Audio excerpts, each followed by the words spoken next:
Thank you, Mr. Speaker. It's a pleasure to follow the Right Honourable Member for Loughborough, because although we stand in this House in different parties, there are many issues that we disagree on, and we will take different positions on the Prime Minister's deal when that comes to a vote. On this issue, I think we agree, and I rise to move Amendment 7. I also to support Amendment 8 as well, because we agree on the dangers of no deal to this country. And I've laid this amendment because I am really worried that delays, drift or brinkmanship mean that there is now a serious risk we will end up crashing out of the EU with no deal in just 80 days' time. And I'm worried that we could come to the crunch and Parliament wouldn't have the powers to stop it happening. And I think we have a responsibility not to just stand by. I believe the government should rule out no deal, but I think if it won't, then Parliament must make sure that it has the powers to do so if it comes to the crunch. Amendment 7 has the support from across the House. It is tabled by chairs of cross-party committees, has the support of the chairs of the Treasury, Brexit, Liaison and Business Committees, and others too, and supported by those with a wide range of views on the best way forward. Those who support the Prime Minister's deal, those who don't, those like me who don't, but also those who take a wide range of different views on the best way forward, at least coming together to say actually that what we should do is rule out the worst way forward. And I will give way to the Honourable Member. Thank the Right Honourable Lady for giving way. Just to clarify, does she herself intend to support or oppose the deal of the Prime Minister?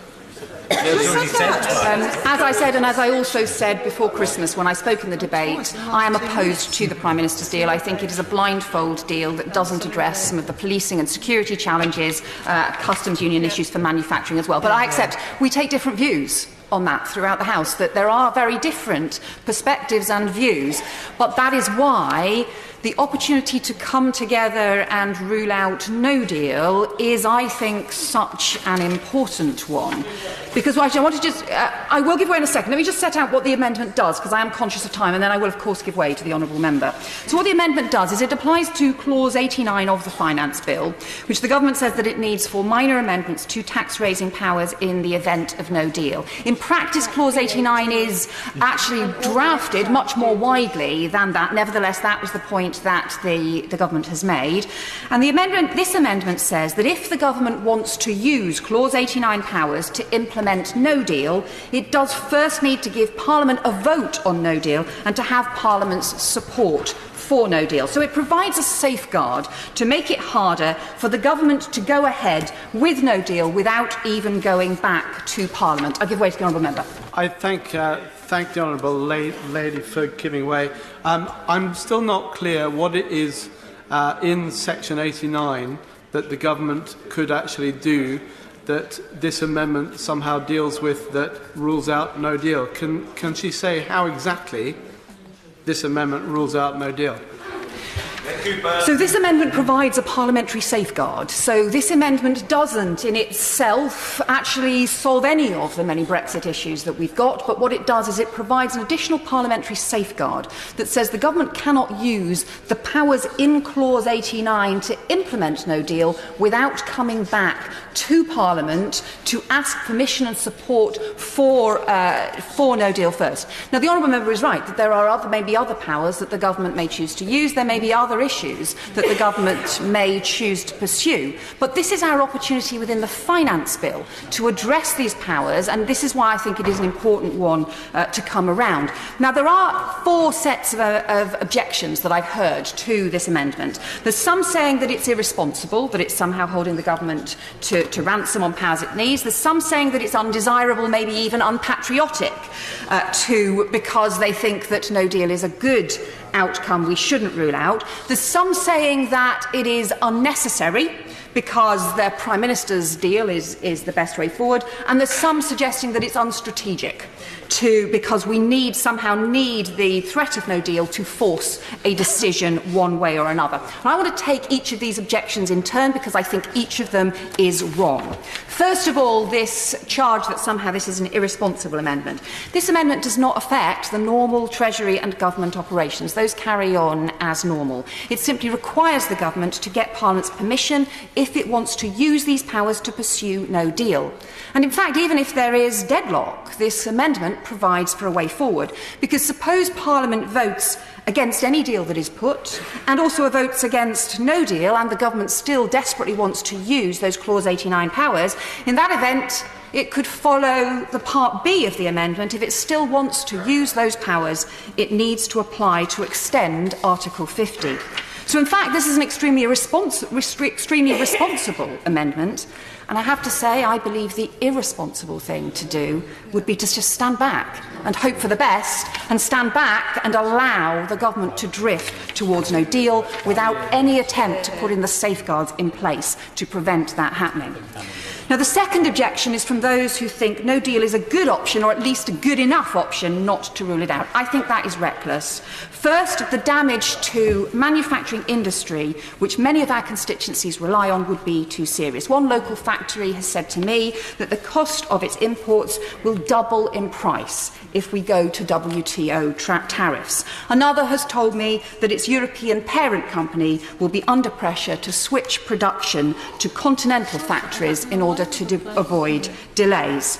Burberry have hundreds of jobs in my constituency making clothing that is sold all over the world. And they've written to me about the risks and the concerns about delays to their supply chain. And their letter says, "My hope in writing to you is that you will work with your colleagues across Parliament to ensure that there is no scenario possible where a no-deal Brexit is a possibility." And that is what I'm doing. I will give way. I thank my right honourable friend for giving way and for tabling this amendment today, which is so important. The Bayes Select Committee has taken evidence from a number of businesses in the last few weeks, including Nestlé, Toyota and Airbus, and each one of them, and many others too, have said the most dangerous thing would be to leave the European Union without a deal, and that would have catastrophic impacts for their businesses and, of course, the people who work for them. So for that reason alone, anything that we can do to avoid a hard Brexit, going on to WTO rules, as some members and honourable members suggest, that is the most important thing. And this, at least, helps provide some safeguards to stop that from happening. My honourable friend is exactly right, because this is about dealing with risk, about delays and about increased costs. And the risk that border delays will hit tight cross-border supply chains, but also the impact of WTO tariffs that the CBI estimate will mean a £4 to £6 billion increase in costs on our exports. The Environment Secretary, the Leave campaigner himself, has said that WTO tariffs on beef and sheep meat will increase by over 40%. I'll give way to the honourable member first. Thank you. She's been very generous. But can I encourage her just to temper her dire warnings about WTO?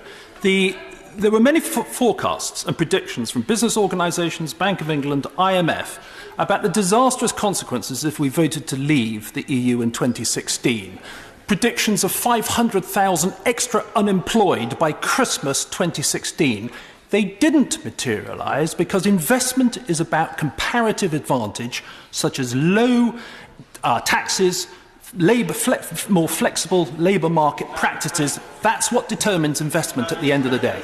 I would say to the honourable member, look, I am not in my remarks drawing on macroeconomic predictions about the overall impact of the economy, although I note that there are predictions that there will be a 9% reduction compared to what we might otherwise be. But actually I'm not drawing on the macroeconomic predictions. I'm actually focusing on the microeconomic impact on businesses, individual businesses across the country, of simply seeing those costs go up. It's a real impact of the tariffs. It's not about confidence, it's not about levels of investment and so on. It's actually about the real impact of those costs on consumers, on manufacturers, on exporters, on importers. That is the real consequence of those WTO tariffs. I thank my right honourable friend for giving way on that point. Has she noticed, I'm sure she has, that the OBR said in its report on the recent budget that we had a loss of 1.5% of GDP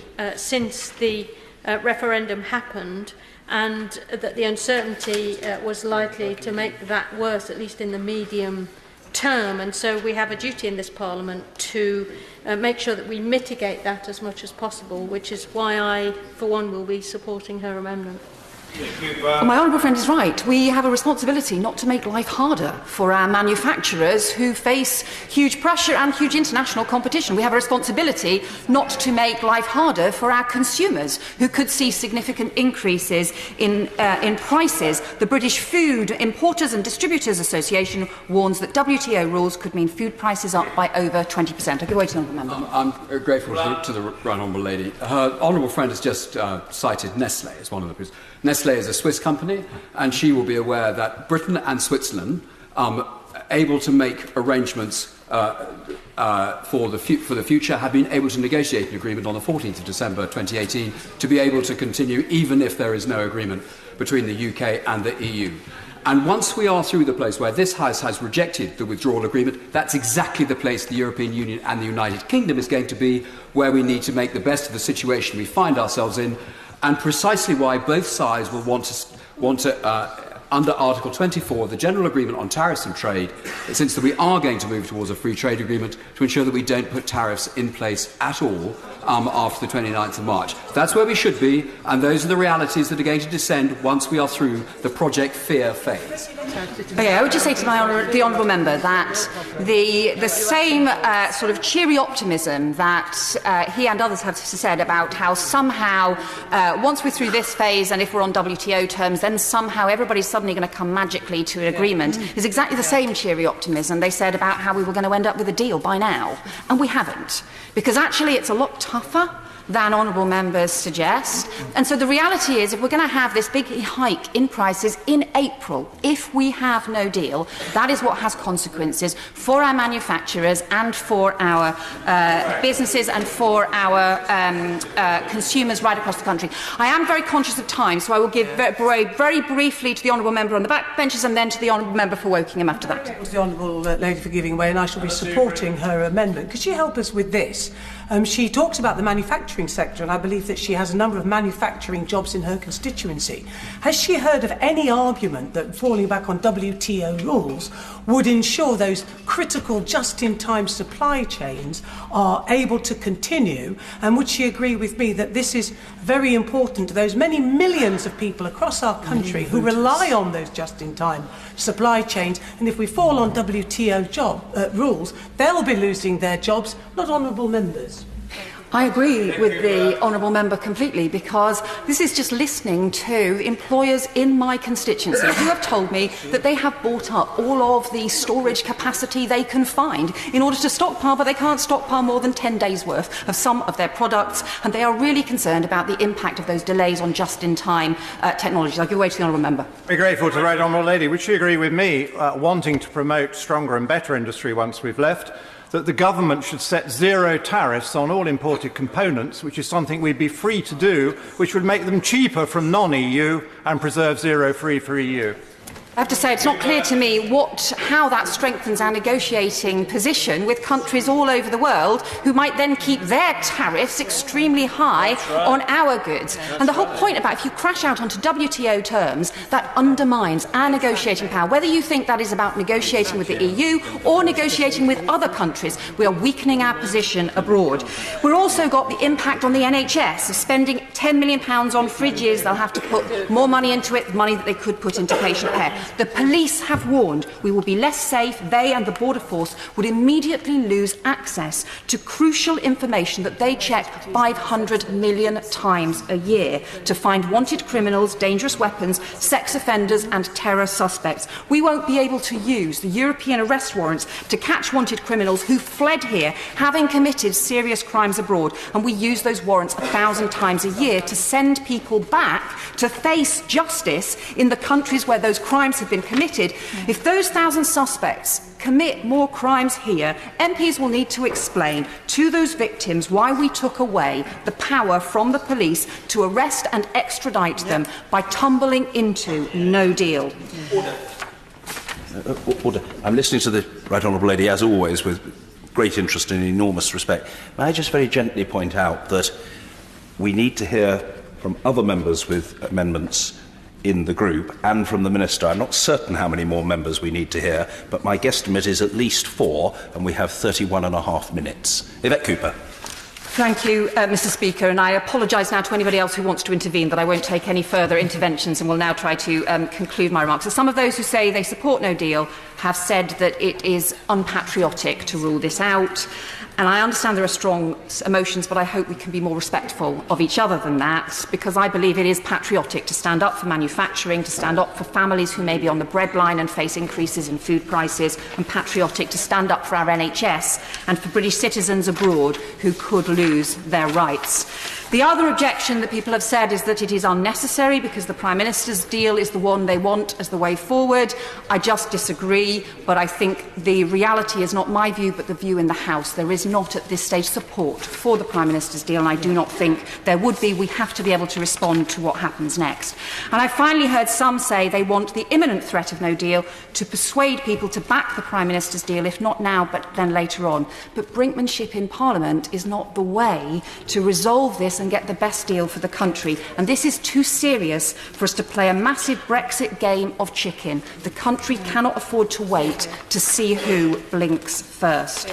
So I hope that ministers, as might have been rumoured, will accept this amendment. I hope that they will accept the principle behind it. The government should either get a agreement deal on a deal before March 29th, or get explicit deal to an no deal before March 29th, or if that fails, commit to seeking an extension of Article 50 so there is time to sort this out.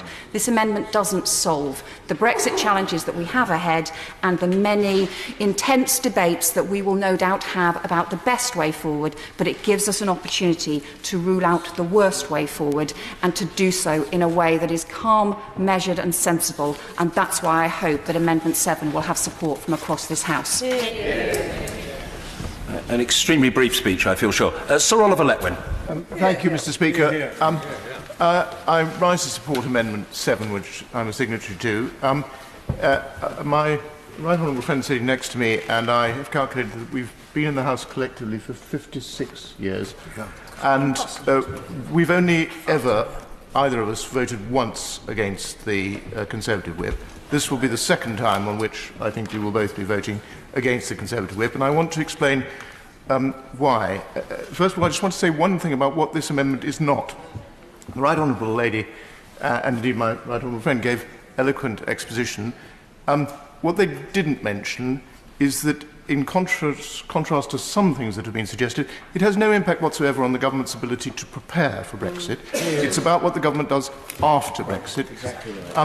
Secondly, Clause 89 is one of those items which those of us who've been ministers for a number of years will recognise as an abundance of caution clause. Some group of lawyers somewhere stuck in the bureaucracy clearly alerted ministers to the possibility that they didn't have certain powers unspecified, and said it would be a good idea to have some unspecified powers in case the unspecified lack of powers turned out to be important. I don't think, therefore, that in itself this amendment will be very likely to have a huge impact, if any impact, on the government of this country. So this brings me to the question, why am I supporting this amendment? And the answer is that it's actually the most extraordinarily important thing to make clear to the government, that it isn't just this amendment. It's the precedent that this amendment sets, which is that on any power that is taken in any bill in relation to the exit of the UK from the EU, it will be possible to bring forward, and if there is a majority in the House today, and if there continues to be a majority against no deal, similar amendments, and it is my proposal that we should indeed do that. And I want to make it abundantly clear to those of my honourable friends who are thinking of voting against the Prime Minister's deal, which I shall be supporting, that the majority in this House, if it's expressed tonight, will sustain itself. And we will not allow a no-deal exit to occur at the end of March. And now I want to come to the last point, which is, why am I so passionate about not allowing such a deal? Now, many members, including the Father of the House, have spoken eloquently about the dangers, or long-term dangers, to our economy of WTO trading and so on. My right honourable friend, the member for Wokingham, for example, very much disagrees with that. I don't take a particular view about that. My own preference is for a continued free trade deal with the EU, which is much our largest trading partner, but I don't want to argue, in contrast to some, that there would be a disaster in principle if we were on WTO terms. I don't believe it would be disastrous. I think it's suboptimal, but not disastrous. But for 5 long years, I was in charge of the resilience of this country. Yes. And during that period, I saw many examples of the civil service and our military and our security apparatus being prepared or not being prepared for certain issues that closely affected the well-being of our country. And that is one of the reasons why 2 years ago I passionately argued with the government that it should, and my right honourable friend, the member for Wokingham, will recall an occasion a year ago when I made that argument even more forcefully, that it should undertake serious preparation for a no-deal exit. I believe that would have had the effect that some of my honourable friends earlier said. It would have altered our negotiating position. It wasn't done. It wasn't done.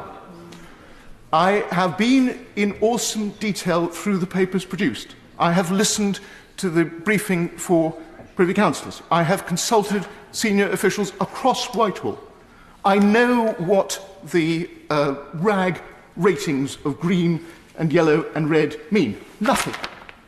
I know what it is actually to have prepared for dealing with the gas interconnectors, the electricity interconnectors, the many other details that are concerned. Now, some of my honourable friends and some others in the country believe that they can assure that under circumstances where we wreck the deal, we refuse to make all the payments that the EU is expecting, we falsify their expectations of a reasonable departure, that they will then very reasonably set out to work with us in a calm and grown-up way to ensure a smooth departure.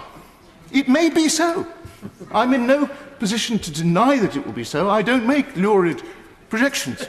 Anybody who believes they know it will be so is, I think, deluded. I do not believe that we can responsibly in this House impose on our country a risk which may be severe of serious short-term disruption for the sole purpose of gratifying the possibility that we avoid certain eventualities that certain members of Parliament would prefer to see avoided and on which nobody in this country ever voted because they were never asked to vote on it. Under those circumstances, I will be voting with the Right Honourable Lady against my own government, very much against my own will, and I will continue to do so right up to the end of March in the hope that we can put paid to this disastrous proposal. The Right Honourable Gentleman's succinctness is a textbook of how to help the House, and I hope that it will now be closely studied. Kirsty Blackman. Thank you very much, Mr Speaker. Given the interest of time, I will be very brief. I would like to make clear to the House that the SNP intends to push new clause 18 to a vote. I will very briefly speak about some of the other new clauses and amendments that we put forward. A couple of them relate to the expenditure implications of the UK now having to take charge of carbon tax and greenhouse gases taxes, which is about making sure that the government is clear with the House why they are spending this money and the money that intends to be spent before they are doing that. And actually this is an additional cost that will be associated with the UK leaving the EU, which is a concern that we have. Obviously we wouldn't have to spend this money if we remained in the EU. New Clause 13 relates to a report on consultations. The government has not consulted on nearly as many of the measures in this finance bill than we would like to see them consult on. Usually they're produced in draft format. Many of them were not produced in draft format this year. Concerns have been raised by various external agencies about this, and New Clause 13 relates to that. I think the government could do a better job next year. They've in some previous years done a better job, and I think that they could pull together the notices in draft form, and therefore we would have better legislation that would have been more properly scrutinised by external organisations in advance of it being part of the finance bill legislation. Finally, I want to come on to New Clause 18, which relates to migration levels. The political declaration that we have confirms the intention to end free movement. This is a significant problem and something the SNP has argued against at every possible opportunity. We don't think that we should leave the EU, but if the UK is determined to leave the EU and have an immigration policy of its own creation, it needs to have one that does not have a 30,000 £100 limit. It needs to have one that allows people to come and live and work in Scotland. If the UK government is not willing to do that, it should devolve the powers to Scotland so that we can do that, or Scotland should have the chance to become an independent country again, so that, again, we can have a better immigration policy. The age of people in Scotland, the Scottish population is ageing faster than the population in the rest of the UK. In the UK, agriculture and food sector is 15% of it is staffed by EU nationals, but I spoke to a local company in my local area who have over 50% of their staff are EU nationals. In Scotland as a whole, 7% of our citizens are international migrants. The percentage is far higher in Aberdeen for those people that are born outside the UK. It is incredibly important to Scotland that we have a migration system that works. We've moved New Clause 18 so that we can push the government on looking at the migration system and actually having a migration system that's not about saying we're just going to stop migration. And migration system that is done on the basis of being evidence-led, that is done on the basis of saying what will be the impact to the Exchequer of reducing migration? What will be the impact to public services continuing to run if migration is reduced? And I think the government has failed to do that, and that's why we are incredibly keen that new Clause 18 is one that is accepted by the government, and actually more widely that the government makes changes in relation to migration policy. And if it's not willing to concede some of the points that we're putting forward about migration, then actually it's honest with people about the cost to the country of reducing migration, that it is honest about the fact that those people that come to live and work here are net contributors to our economy, and that the Exchequer benefits as a result of those people choosing to live and work here. And if the government is planning to change that and reduce migration, it needs to be clear that it will have less money to spend as a result. And I think that, when we're pushing this, we want to make clear that our position is very, very different from the government's, and we would like to protect the right of those people that live and work in Scotland to continue to do so. Thank you. Mr Nicholas Bowles. Thank you very much, Mr Speaker, and I will be very brief, not least because my honourable friends for Loughborough and South Dorset have described much better than I ever could why I am going to be supporting Amendment 7 and why I signed it almost while it was hot off the presses before Christmas. The one point I want to address is the question that has been raised, and indeed the accusation that has been made, that in doing so I and other Conservative honourable members are breaking faith with our constituents and somehow breaking a manifesto commitment. And I believe this to be utterly wrong and also, I think, a rather disgraceful suggestion to make. In the referendum campaign on our membership of the European Union, I supported Remain and indeed voted Remain. But the argument of my colleagues who voted and campaigned for Leave that I found most powerful and most emotionally impactful was the argument that Parliament is sovereign and that Parliament should take control of all of the decisions that affect the lives of my constituents. That was the argument that the Leave campaign made that I found most difficult to resist and most difficult to explain why I felt that that was worth compromising for the sake of our membership of the European Union. It is therefore to me somewhat extraordinary that the very same people who made that argument so eloquently and so effectively during that referendum campaign should somehow have the temerity to criticise me or other honourable and right honourable members for doing what we believe is right in the interests of our constituents and in the national interest. Now, turning briefly to the Conservative manifesto. Of course, I'm happy to give way. Does he share my view that I can't think of a single leading Conservative Brexiteer who I believe would have changed his opinions on the membership of the EU in the slightest had the Remain side won the referendum? They made it quite clear they had no intention whatever of abandoning their long-held, quite sincere views which they would have carried on arguing in this House and voting for. Mr Speaker, the Father of the House is completely right, and I have to say, and I'm sure the same is true of him, I rather admire them for it. I admire the Honourable Member for Stone for the fact that he has been making the same arguments passionately and with principle for 40 years, for longer practically than many Honourable Members have been alive. I wanted to address briefly this question of our manifesto commitment. The Conservative manifesto, and I would just add, quite large chunks of the Conservative manifesto were junked by the Prime Minister during her own election campaign, so I don't know quite why we've elevated it to be a sort of Moses-style tablet. But nevertheless, that Conservative manifesto contained the sentence that we maintain that no deal is better than a bad deal. I agree. I agreed then in my hospital bed when I agreed to stand as a candidate in that election that was the right position for the government to take. And as the Honourable Member for South Dorset has explained, I think it was entirely right for the West Dorset, apologies to the people of Dorset, it was entirely right for the government to want to prepare for no deal. Unfortunately, as the Right Honourable Member pointed out, they failed to do so. But what we did not say in that manifesto is that no deal is better than any deal. We said no deal is better than a bad deal. And I would remind my honourable friends on these benches that we have a deal.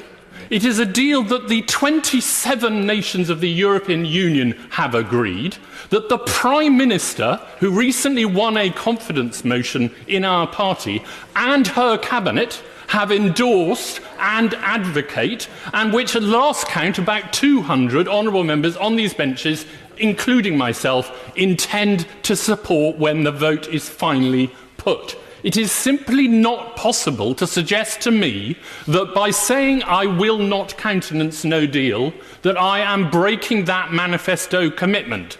We do not have a bad deal. We may have a deal that you individually do not like, not you, Mr. Speaker, but the individual honourable and right honourable members may not like, but nobody can claim that we do not have a deal that it is reasonable for honourable members on these benches to support, and therefore reasonable for us to say that at this late stage, with the government having prepared as woefully as it has for no deal, that we will on no account countenance a no-deal Brexit. And in final words, Mr. Speaker, I join with my right honourable friend from West Dorset in saying very clearly this.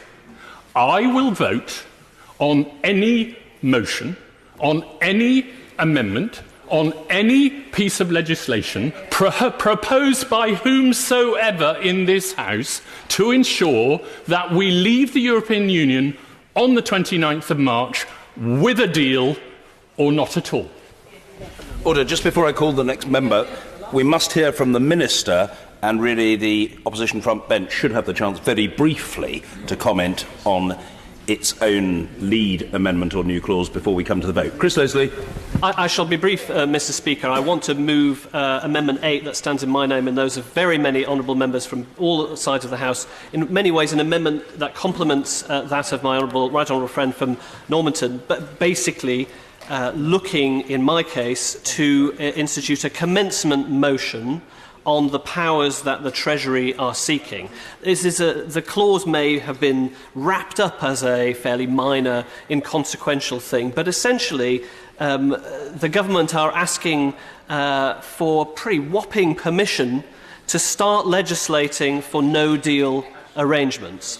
And at this stage in the game, I really don't think that honourable and right honourable members should simply be delegating our powers entirely to ministers without question in this particular way. And so whether it is by conditioning those powers so that Parliament comes to a decision on how to proceed, or in the case of Amendment 8, and I would like to persuade the Right Honourable Member for West Dorset, who I know it's difficult for him to have rebelled on the second time on Amendment 7, to do so for a third time on Amendment 8, if he would care to do so, because a commencement motion is also an important adjunct here, so that we can give this House, honourable members, the chance to express how they wish Brexit to go forward, and so that we have the opportunity to voice our view. A commencement motion would, of course, allow honourable members the chance to express their view. And as things stand, certainly if the government's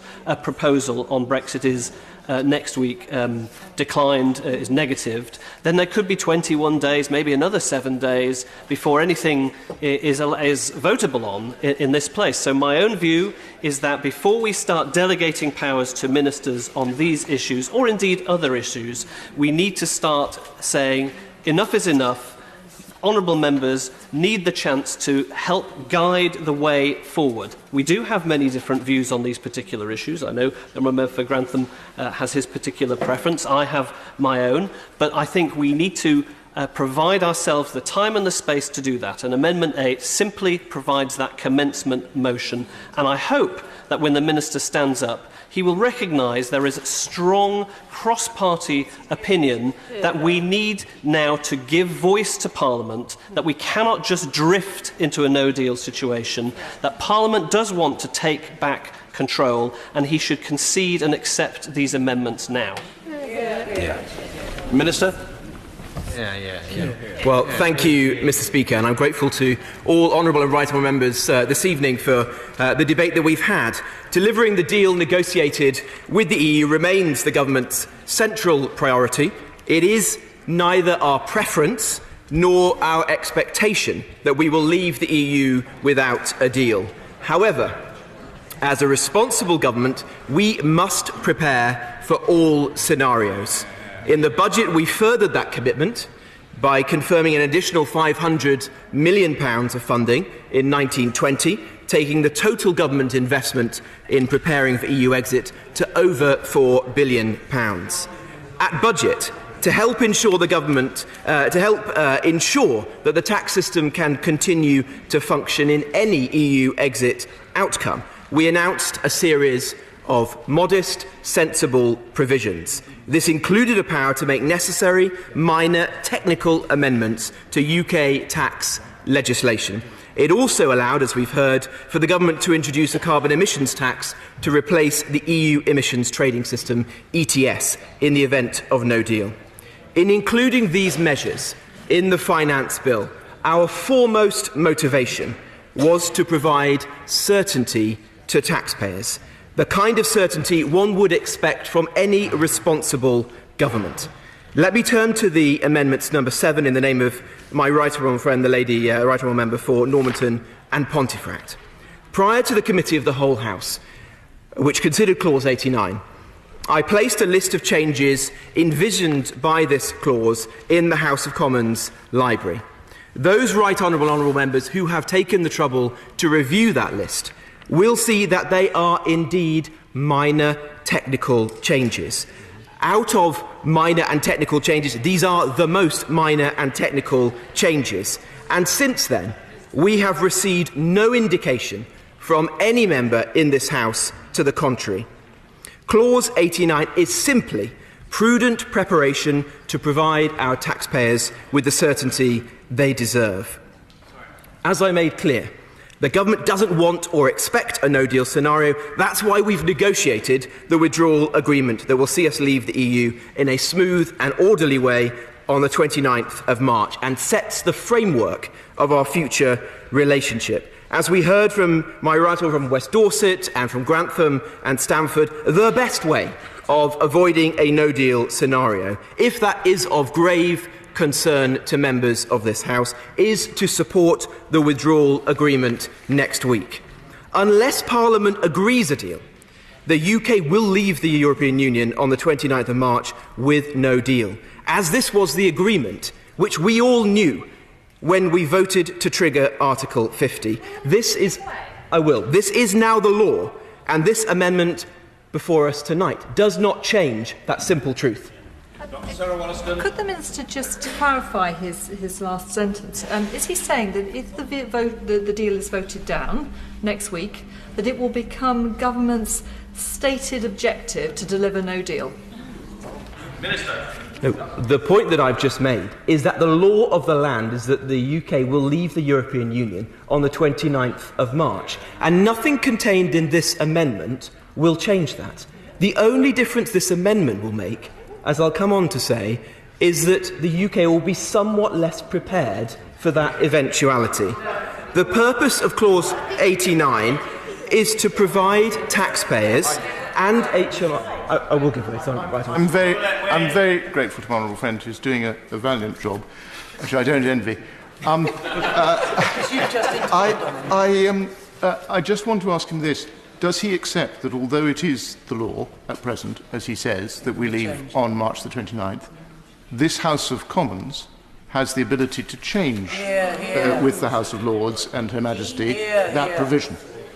Minister. Well, the House of Commons has the right to make the law, but the law as it is today is that we leave on the 29th of March. And the point that I'm making is that whatever the intentions of the Right Honourable Lady and those who might wish to support this amendment, all that will be achieved by supporting this amendment is denying our citizens and taxpayers the degree of certainty that we wish to give them. If I may, I'll give way one last time, but I only have a couple of minutes. Well, I also extend my sympathies to my friend and honourable friend who's drawn the short straw in presenting this particular debate. But he's very eloquently just trying to minimise the significance of the whole thing. But of course he realises there are big issues behind this. Could he tell us what contingency arrangements the Treasury have made for the fiscal impact of leaving with no deal and its impact that it's likely to have on our trade, our manufacturing industry and so on?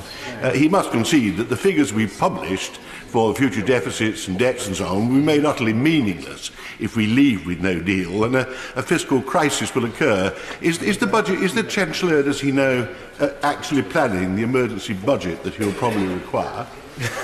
Well, my right honourable friend and constituency neighbour tempts me to go into areas that I shouldn't. But the Chancellor has said that we will be prepared, that we have fiscal room available. That's what he stated in the budget as certified by the Office of Budget Responsibility. And he appears to be making the case for making prudent preparations in case of a no-deal scenario, which is all that this clause seeks to achieve.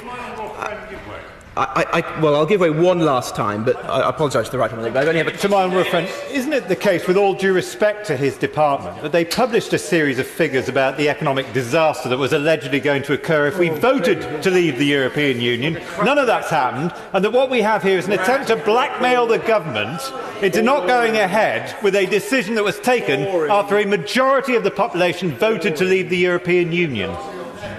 Well, we are leaving the European Union. We wish to do so with a deal. The House will vote upon the deal next week, but we must and will prepare for all scenarios.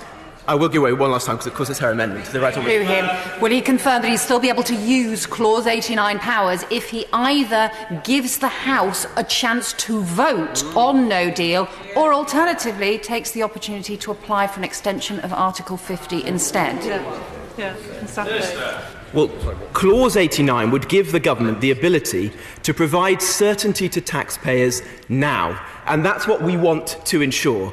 We don't want to inhibit the ability of HMRC and the government to provide that critical certainty. Who would want to do that? Who would want to diminish certainty to taxpayers at this time? I know the Right Honourable Lady has listed a number of businesses. Those businesses want certainty, and by supporting her amendment, we diminish that certainty. And we diminish our preparedness, admittedly only modestly, but we diminish our preparedness for a no-deal scenario.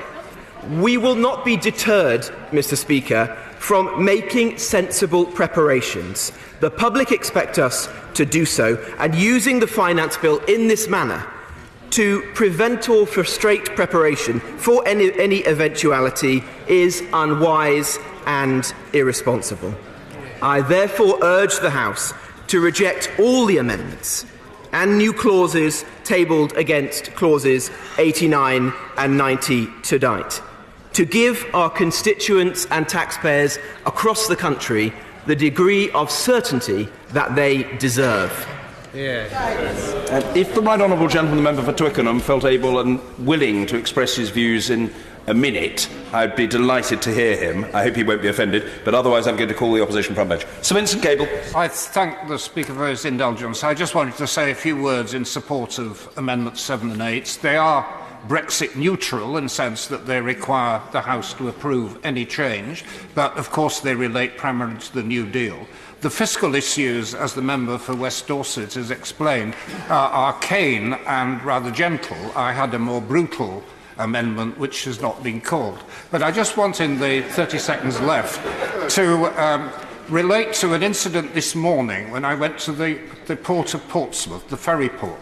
It is very clear that the government is totally and utterly unprepared for the chaotic impact on the road system, including access to the naval base, if a no-deal Brexit occurred. And despite repeated requests from the Council and others, the Department of Transport and the Ministry of Defence are refusing to cooperate.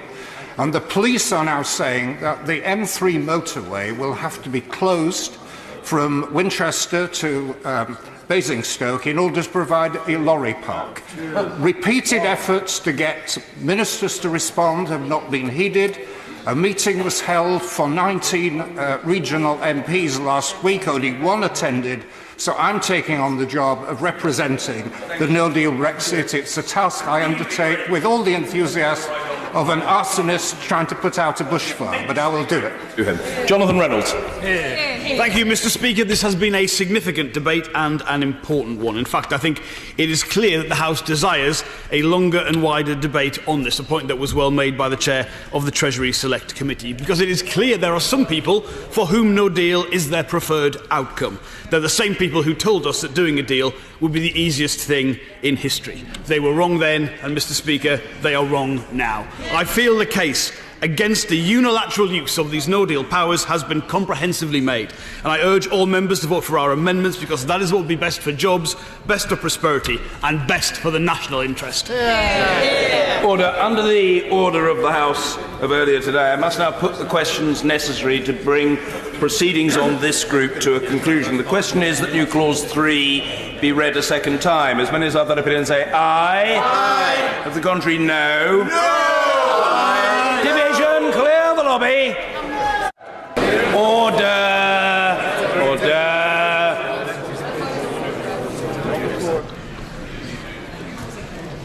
The ayes to the right, 292.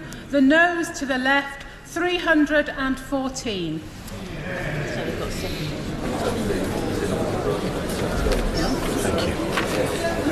The ayes to the right, 292.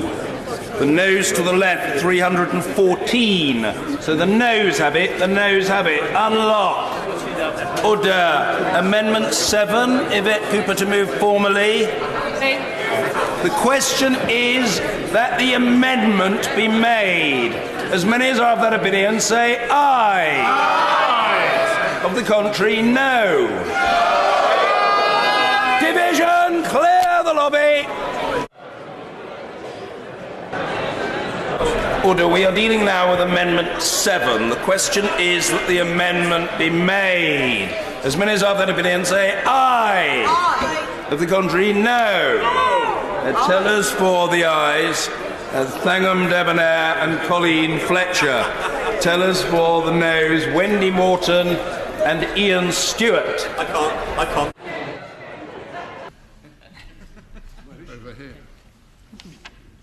The ayes to the right, 303.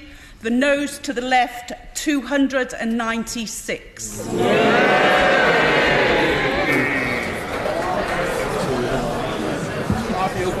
Thank you.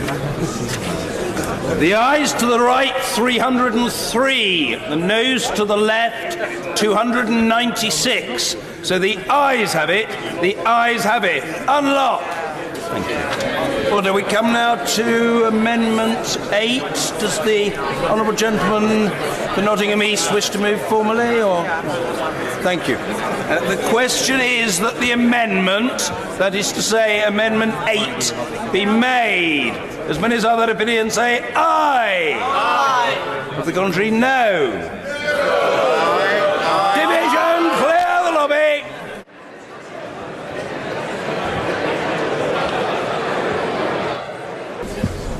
Order. Order.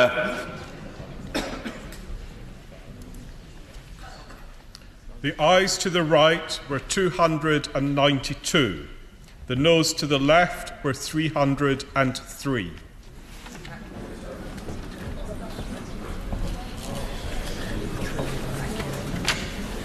The ayes to the right, 292. The noes to the left, 303. So the noes have it. The noes have it. Unlock.